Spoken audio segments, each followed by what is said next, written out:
que es embarazo molar, y en este tipo de embarazo el óvulo fue fertilizado de manera anormal, el embrión no puede formarse bien y no sobrevive. El embarazo molar debe ser interrumpido apenas se sepa de su existencia.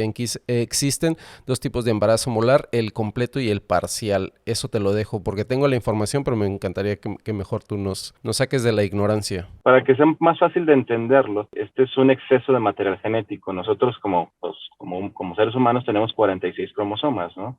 44 pares y un par sexual, que ya hacen un total de 46. XX para las mujeres y XY para los varones, ¿no? En el caso de los embarazos molares, cuando llega el esperma pues, tiene su carga completa, y el óvulo también. Entonces, cuando se fusionan y deben de procrear o de dar origen a un nuevo ser, pues deben de perder 23 cromosomas, y también el óvulo debe de perder 23. Entonces, en ese proceso de la pérdida es cuando normalmente el embarazo molar se habla más de que el esperma no pierde esa mitad de esos 23 cromosomas extra y fertiliza, pues es un ovulito fertilizado con 23 cromosomas de más. Entonces, por lo tanto, al decodificar la célula, esa cuestión no va a formar nada porque genéticamente no puede formar un ser con esta cuestión, y es ahí donde, bueno, se forman como si fueran puras vesiculitas, o sea, si tú lo ves por ultrasonido, son embarazos que en vez de ver un saco, se ve el interior del útero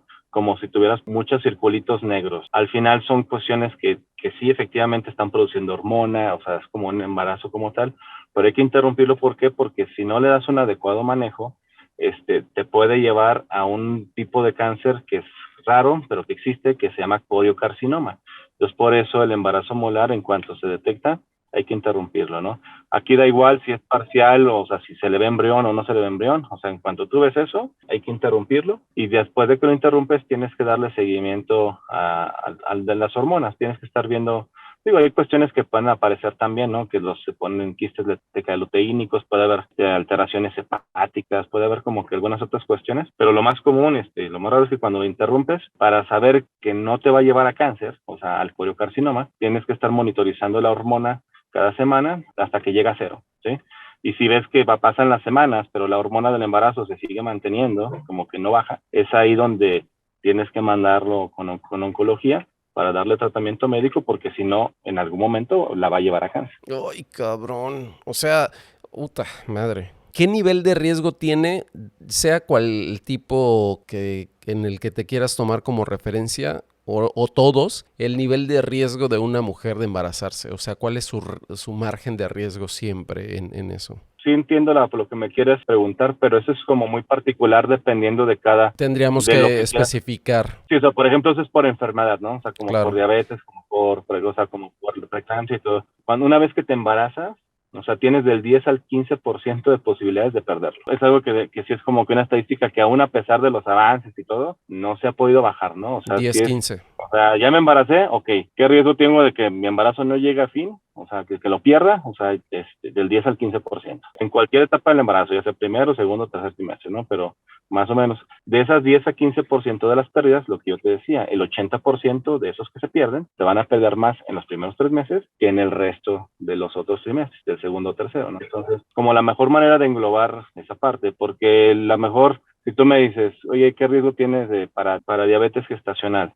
Pues es como que muy particular dependiendo también de los antecedentes de la paciente, del estilo de vida y de pues, otras cosas, ¿no? Entonces, pues sí es como más particular para cada patología. Pero en general creo que tal vez la estadística que más impacta es esta que te acabo de decir. Sí, y sí es, ¿eh? Espero que las mujeres que lo escuchen solamente lo tomen que ellas son parte del otro porcentaje. Pues parte de los argumentos o de las explicaciones que les tienes que decir a las pacientes, que digo, por ejemplo, o sea, a ella le tocó esta parte, o sea, digo, desde que se embarazó tenía ese riesgo, y bueno, y ahorita, pues, digo, desafortunadamente nos tocó caer en la maldita estadística, ¿no? O sea, de ese 10-15, y dices, híjole, pues ni hablar, ¿no? O sea, no es tu culpa, o sea, no hiciste nada, no, o sea, no es una cuestión que tú quisiste llevarla ahí, ¿no? O sea, no le quitas el dolor, pero pues también de hacerla entender como lo decíamos hace un rato, ¿no? O sea, que no es su culpa, definitivamente. Yo no necesito meditarlo más. A coger y a mamar, que el mundo se va a acabar.